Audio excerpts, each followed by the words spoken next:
Kumusta mga ka-TikTok? Ngayon ay magbahagi ako ng mga palatandaan na talagang in love ka na.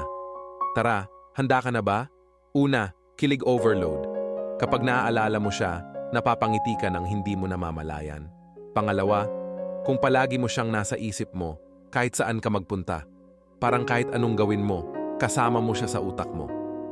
Pangatlong sign, yung mga maliliit na bagay na may kinalaman sa kanya, big deal sa'yo. Parang ang laki ng epekto sa puso mo ang kahit simpleng mensahe o tawa lang galing sa kanya. Pang-apat, kapag kasama mo siya, parang time stops. Di mo mapakalma ang sarili mo sa tuwa.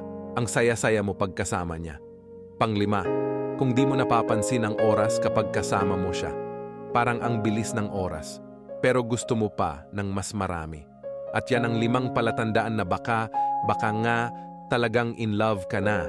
Ano pa ang mga signs na nararamdaman mo? I share muna sa comments. Salamat sa panonood mga ka-TikTok. Laban lang sa pag-ibig.